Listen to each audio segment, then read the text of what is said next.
जगत पर सब कर्ता ईश्वर का तत्व ज्ञान प्राप्त करने के लिए पहले बुद्धि योग और मानस योग तथा अग्नि की ज्योतियों का योग करें। ऐसा क्यों? वेद भगवान ने मनुष्यों को उपदेश किया, क्या पशु को भी उपदेश कर सकते थे? कि इस सृष्टि में बहुत प्रकार के जीव हैं, किन्हीं को उपदेश वेद भगवान नहीं किए, तो उपदेश किनको किए हैं? हे मनुष्यों, मतलब क्या? मनुष्य ही सत्संग कर सकते हैं, पशु से सत्संग नहीं हो सकता। इसीलिए वेद भगवान कह रहे, हे मनुष्यों, जगत पर सब कर्ता, पर सब कर्ता का अर्थ होता है जन्म देना। इस संसार जगत को जन्म किसने दिया है? परम पिता परमात्मा ने इसका जन्म किया है, जन्म दिया है, इस संसार को बनाया है। उसका तत्व ज्ञान क्या है? वह तत्व ज्ञान कहाँ मिलता है? वह तत्व ज्ञान इसी सत्संग में मिलता है। वह परमात्मा के तत्व ज्ञान क्या है? वह तत्व ज्ञान जानने के लिए बुद्धि योग सत्संग करना होगा। उस तत्व ज्ञान को पाने के लिए, वो ईश्वर का जो तत्व ज्ञान है उसको जानने के लिए सत्संग करना होगा, मानस जप मानस ध्यान करना होगा, ज्योति दृष्टि योग करना होगा। तो अपने अंदर में चलेंगे तब उस परमात्मा को आप हम जान सकते हैं। ये सत्संग में जो हम आप आए हैं, इस सत्संग से बहुत लाभ होता है। लाभ क्या होता है? गोस्वामी जी महाराज कहते हैं, मति की रति गति भूत भलाई, जब जही जतने जहां जही पाई। गोस्वामी तुलसीदास कहते हैं, जो सत्संग में आते हैं उसकी मति अच्छी, बुद्धि अच्छी हो जाती है। मति की रति, उसकी कीर्ति फैल जाती है संसार में। देख लीजिए, जो सत्संग भजन करते हैं उसकी कीर्ति देखिए संसार में फैल जाती है। पुनः यहाँ से जहां जाते हैं वहां पर भी कीर्ति फैल जाती है। कहां जाने से? इसी सत्संग में आने से। इस सत्संग को कहीं कहीं जंगम प्रयागी बतलाया है, इस सत्संग को कहीं कहीं हॉस्पिटल बतला दिया है। इस सत्संग क्या है? हॉस्पिटल है। इनके डॉक्टर कौन है? सतगुरु वैद वचन विश्वासा, संजम यह नो विषय की आशा। जो डॉक्टर दवाई बतलाए हैं वह दवाई आपको खाना पड़ेगा। विषय का परित्याग करना होगा। कि पंच विषय जो है, उस पंच विषय का परित्याग करना होगा, तब जब आप दवाई खाएंगे तो आपको लाभ होगा।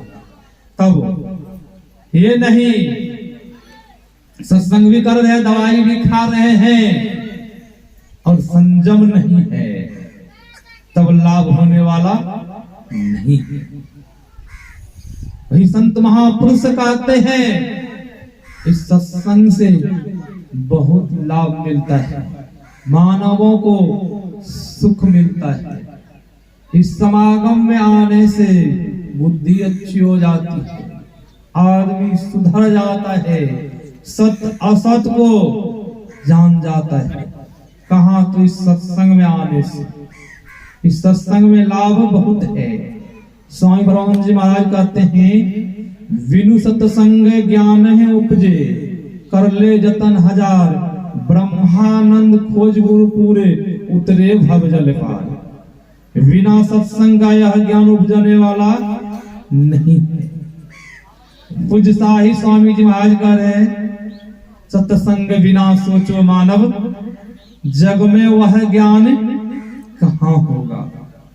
ऐसा सज्जनों, कौन सा ज्ञान है कि वह ज्ञान दुर्लभ ज्ञान है? ऐसा कोई ज्ञान है? इसीलिए सब संत महापुरुषों का कहना है, वह ज्ञान दुर्लभ। वह ज्ञान कहाँ? सत्संग में सुलभ से मिल जाता है। सत्संग बिना सोचो मानव यह ज्ञान जग में होने वाला, कहीं जाने से यह ज्ञान प्राप्त नहीं हो सकता है। तो यह ज्ञान कहाँ प्राप्त होगा?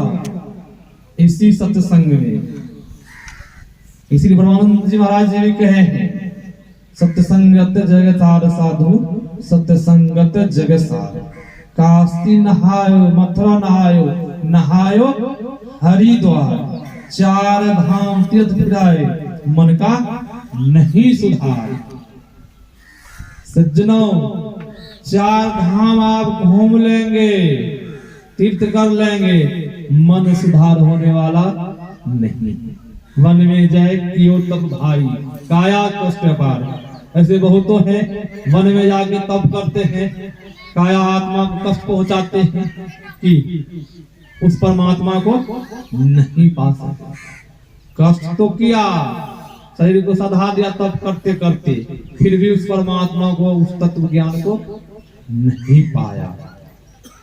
वही संत महापुरुष कह रहे हैं, उस गंगा में स्नान करने से शरीर की पवित्रता होती है, और इस प्रयाग में स्नान करने से मन की पवित्रता होती है। अब लाभ देख लीजिए, वहां गंगा जल पवित्र है, अब तीर्थ में गए, वहां आपका तन पवित्र हो गया, मन पवित्र नहीं हुआ। वह मन पवित्र कहाँ होता है? तो इसी सत्संग में। और इसी सत्संग को हमारे परमाराध्य गुरुदेव ने कहा, सत्संग दो प्रकार का होता है। नित्य सत्संगति करो बनाई, अंतर बाहर दो विधि भाई। धर्म कथा बाहर सत्संगा, अंतर सत्संग ध्यान अभंगा। परमाराध्य कहते हैं, अभी जो हम लोग बैठे हुए हैं, ये बाहरिक सत्संग में बैठे हुए। इस बाहरिक सत्संग से सुधार होता है, उधार नहीं होता है। सुधार जिस तरह सत्य से सत्य मानव आ जाए, मूर्ख से मूर्ख मानव आ जाए, वह सत्संग सुनते सुनते वह सुधर जाता है, वह पुनः दीक्षित भी हो जाता है। ऐसा क्यों? इस सत्संग से सुधार हो गया उनका। मीट मच्छी अंडा शराब खाना छोड़ दिया, उनको पता चल गया, सत्य असत का पहचान कर लिया। और आंतरिक सत्संग से उद्धार होता है, परम कल्याण होता है। जिसने जिसने आंतरिक सत्संग किया है, उनका उनका परम कल्याण हो गया। यही आंतरिक सत्संग में लाभ ये, बाहरिक सत्संग से सुधार है, आंतरिक सत्संग से उद्धार। उद्धार सब लोग चाहते हैं, कल्याण सब लोग चाहते हैं, मंगल सब लोग चाहते हैं, स्वर्ग सब लोग चाहते हैं, नरक कोई नहीं चाहते, अमंगल कोई नहीं चाहते। चाहते हैं, सब चाहते हैं कि कल्याण ही कल्याण। तो कल्याण कहाँ जाने से होगा? तो इस पर भी विचार करें। कल्याण होगा इस सत्संग में आने से, सत्संग करवाने से बहुत लाभ होता है। परमाराध्य आराध्य देव जी के समकालीन में बांका जिला में एक सत्संगी रहते थे। दंपति जीवन में पुत्र या पुत्रियां नहीं हो तो बड़ा दुख होता है कि, और बहुत जगह जाकर के मन्नत भी करते हैं। बहुत महाराज के पास जाते हैं, महाराज मुझ पर कृपा कीजिए, मुझे पुत्र पुत्रियां हो जाए कि ऐसा हम आप भी करते हैं। क्यों?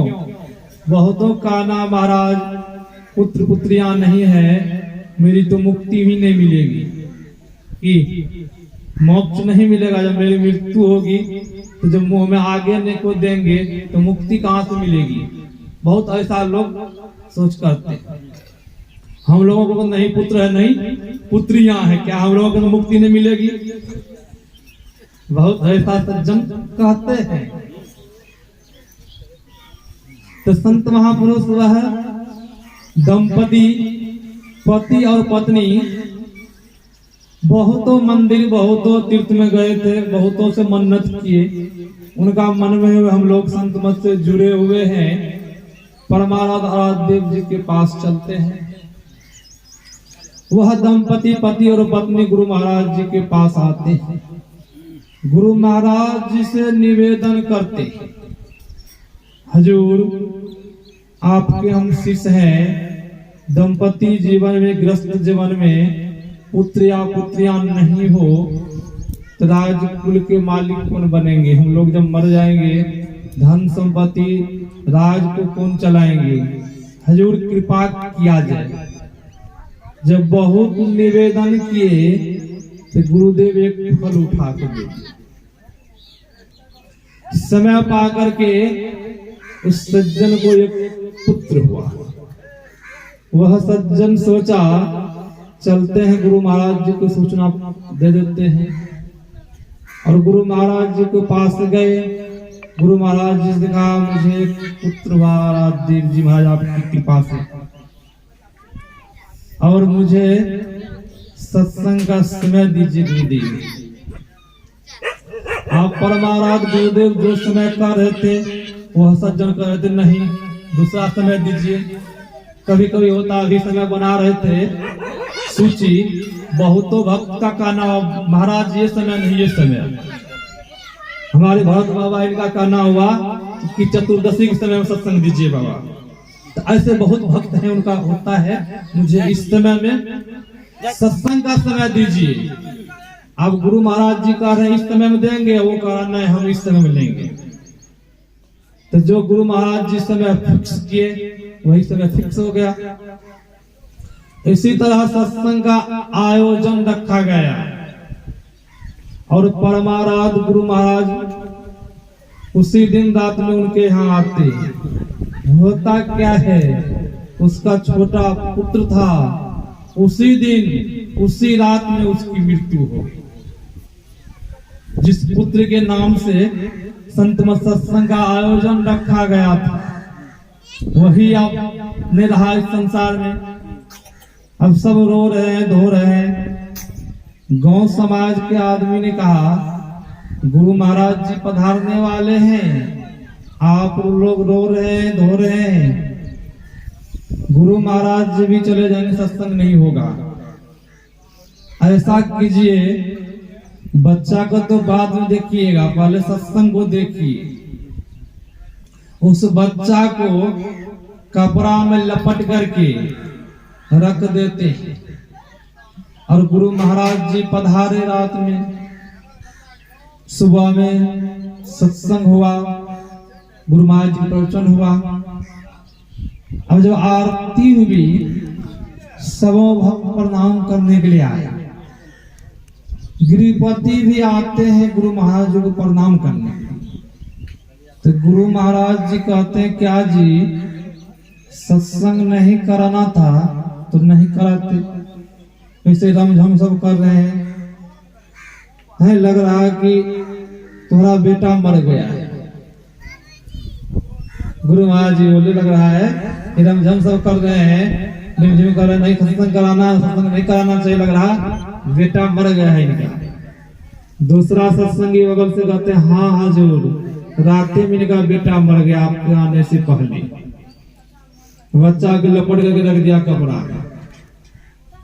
तो परमाराध्य गुरु महाराज जी कहते कहाँ है इसका पुत्र मरा हुआ, चलो मैं चलता हूँ। गुरु महाराज जी फूल लिए और उस बच्चा के पास पहुंचते हैं। तो गुरु महाराज जी कहते यह बच्चा सो रहा है। अब किसी को विश्वास नहीं होता बच्चा सो रहा है, बच्चा रात में मरा है। गुरुदेव कह रहे बच्चा सो रहा है। तो गुरु महाराज जी कहते हैं इनके माँ कहाँ है, उनको बुलाया जाए। अब उनके माँ रोती हुई आती है। गुरु महाराज कहते बच्चा सो रहा है, इनको दूध पिलाओ। अब उनको विश्वास ही नहीं हो रहा है, बच्चा तो रात में मर गया, बच्चा रहेगा तो दूध पिलाएंगे। अब बुढ़ पुरान बुजुर्ग सब वहां थे, तो वो सब कहने लगे जिस तरह गुरु महाराज जी कर रहे उस तरह कीजिए तो सही, संत महापुरुष जो कर रहे हैं तो कीजिए सही। तो उसके माँ बच्चा को गोद में लेते हैं, रो भी रही है, तो गोद में लेकर के गुरु महाराज जी को दूध पिलाए। जो ही स्तन पर बच्चा को लगाते हैं मुंह, बच्चा भी दूध पीना लगा। श्री सद्गुरु महाराज की जय। बच्चा भी दूध पीना शुरू कर दिया, बच्चा जीवित हो गया। ये कहाँ हुआ? लाभ कहाँ हुआ? सत्संग करवाने से।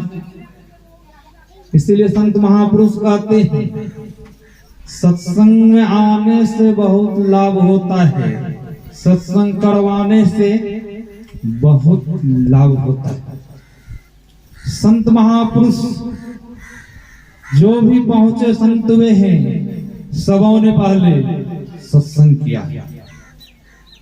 सत्संग करने के लिए कि अपना मन से ही सत्संग कर लेंगे, कोई चाहे अपना मन से सत्संग कर ले, होगा सत्संग। उनके लिए गुरु बनाना होगा कि बिना गुरु के जो कोई सत्संग करते हैं वह सत्संग सार्थक नहीं होगा। बहुतों ऐसे भक्ति नहीं है, गुरु नहीं बनाए हैं, उनको जब कहते कोई महाराज बना लेंगे गुरु, बना लेंगे गुरु। सज्जनों, कब किसकी मृत्यु हो जाएगी पता है?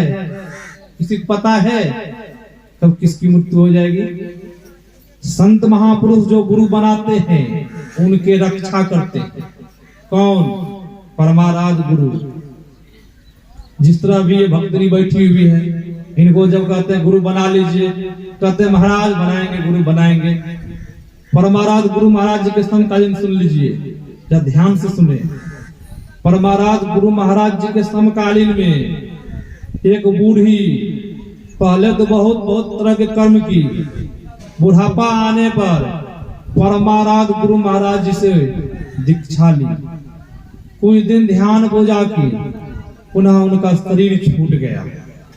और जब वहां गए धर्मराज के पास, तो वहां लेखा जोखा धर्मराज देखने लगे। तो धर्मराज लेखा जोखा देखते हैं, तो धर्मराज कहते हैं ये बूढ़ी कभी शुभ काम नहीं की है, और थोड़ा बहुत संत महापुरुष से जुक्ति जान करके थोड़ा बहुत सत्संग की है। आप देख सत्संग के लाभ देखिए, थोड़ा बहुत सत्संग की है बूढ़ी। सब दिन जो कर्म नहीं करना चाहिए सो सब कर्म किया है। इस बूढ़ी को कुछ क्षण के लिए स्वर्ग मिलेगा, और ज्यादा से ज्यादा इनको नरक ही नरक मिलेगा। अब धर्मराज जमदूत से ऑर्डर करते हैं, पहले बूढ़ी को नरक में दे आओ, नरक को भोगेंगे बूढ़ी, तब पुनः इनको थोड़ा न स्वर्ग है, तब इनको स्वर्ग में देंगे। अब जो ही बूढ़ी को नरक में लेकर के जमदूत चलते हैं, तो बूढ़ी चिल्लाने लगे। किनको?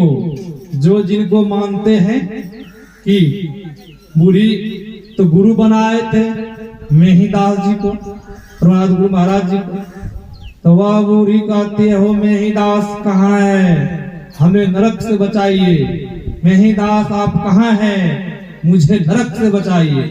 वहां इतिहास में आया है परमाराध गुरु महाराज जी छड़ी लेते हुए वो बूढ़ी के पास पहुंच गए, और धर्मराज से कहते ये मेरी शिष्या है, इसे नरक में नहीं दे सकते। पुनः वो बूढ़ी को वहां से भेज दिए। यहाँ अर्थी सजाई गई थी, यहाँ जो बूढ़ी शरीर छोड़ गई थी, तो यहाँ अर्थी सजाई गई थी। अर्थी को बूढ़ी को जो ही सुलाए, बूढ़ी पुनः जीवित हो गया। यहाँ तो बूढ़ी जो ही जीवित होते हैं, तो बूढ़ी सारे कहानी कहने लगे। मैं वहां गया, वहां धर्मराज ने काफी डैडी को देखा, तो धर्मराज ने कहा ये बूढ़ी कभी शुभ कर्म नहीं की है, इनको थोड़ा बहुत संत महापुरुष से जुक्ति जान करके थोड़ा बहुत ये बूढ़ी सत्संग की है। इनका सत्संग के प्रभाव से इस बूढ़ी को थोड़ा देर के लिए स्वर्ग दिया जाए। और ज्यादा से ज्यादा इस बूढ़ी को नरक ही नरक दिया जाए। मुझे जमदूत नरक में लेकर जा रहा था, मैंने गुरु महाराज जी को पुकारी तो गुरु महाराज जी वहाँ छड़ी लेते हुए वहाँ प्रकट हो गए और धर्मराज से कहा ये बूढ़ी मेरी शिष्या है, इस बूढ़ी को नरक में नहीं दे सकते। पुनः वहां से मैं यहाँ आया हूँ।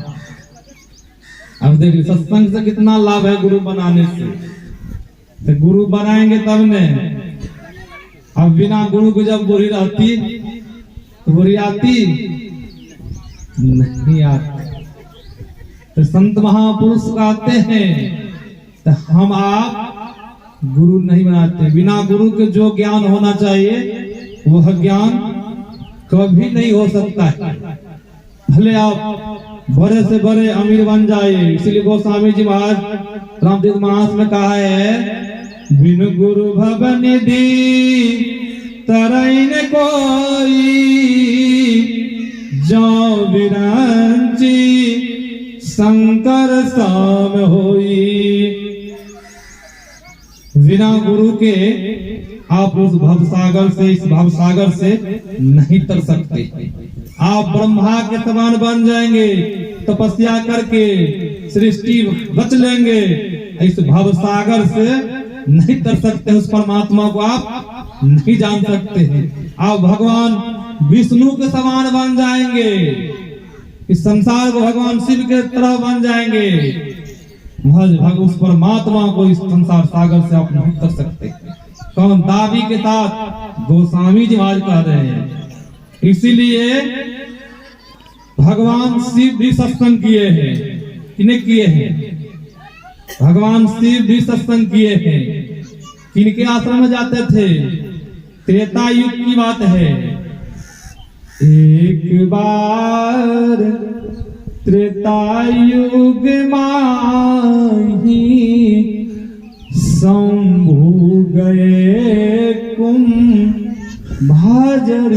सिपाही, संग सती जगे जननी भवानी, पूजे ऋषि अखिलेश्वर जानी। भगवान शिव सत्संग करने के लिए जाते थे त्रेता युग में। इनके पास? कुंभज ऋषि के पास। और मनोयोग पूर्वक सत्संग को सुनते थे। भगवान शिव कुंभज ऋषि के शिष्य थे। कुंभज ऋषि आदर पूर्वक से मंच पर बैठाते थे और साथ में माता सती भी गई सत्संग सुनने के लिए। और जब वहां गए तो वहां के ऋषि मुनि पूजन करने लगे, पूजा करने लगे माता सती और भगवान शिव की। वहां के ऋषि मुनि कह रहे हैं अखिलेश्वरी आई हुई है। कौन आई? अखिलेश्वरी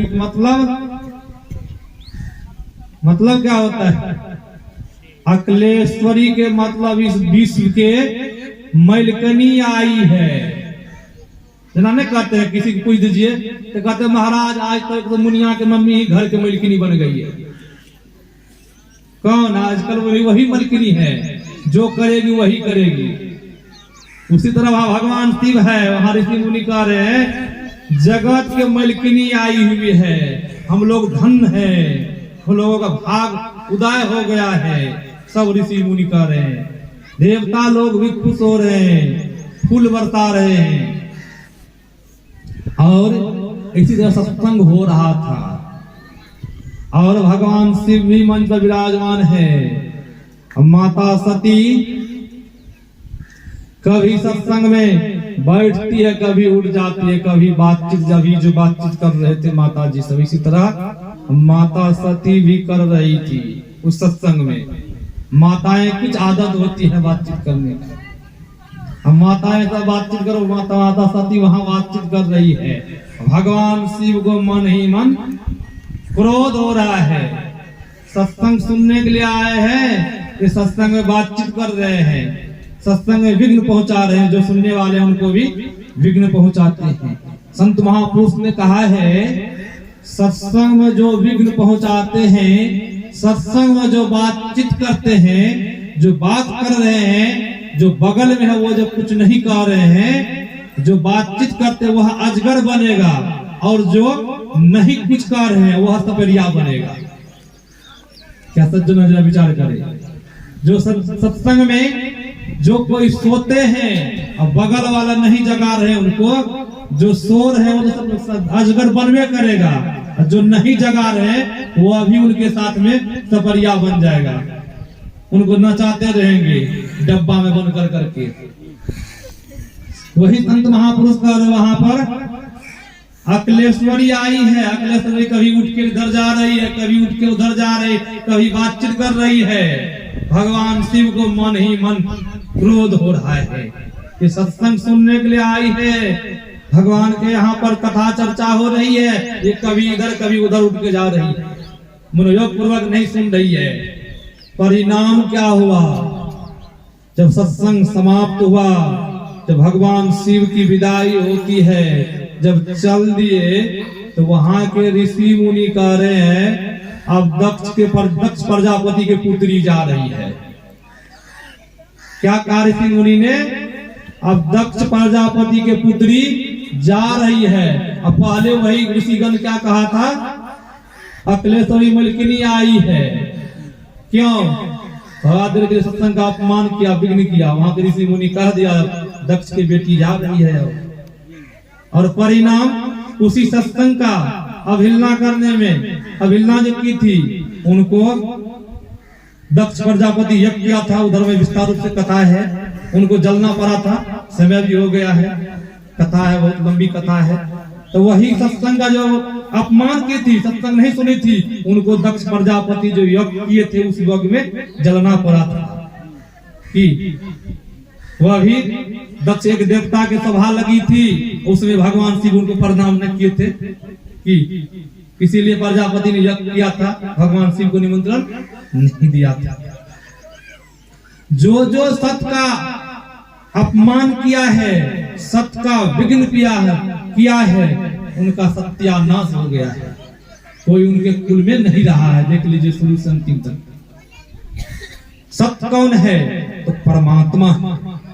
उनका जो अवहेलना किया है, उनका जो नाश करने के लिए चाहा है, सत्य का तो नाश नहीं हुआ, जो करने के लिए चाहा उन्हीं का नाश हो गया। इसलिए संत महापुरुष कहते हैं सत्य को जानने के लिए। वह सत्य को कैसे जाने हम आप? वह सत्य क्या है? वह सत्य परमात्मा है। वह सत्य आपके अंदर में जीवात्मा है। वह जीवात्मा और परमात्मा से मिला दे, वही सत्संग है। जो जिन्होंने इनका युक्ति जान लिए हैं, इस सत्य को उस सत्य में मिला दे, इस आत्मा को उस परमात्मा में मिला दे, वही असली सत्संग है। यही आप लोगों की सेवा में नहीं सुनाया फिर बाबा।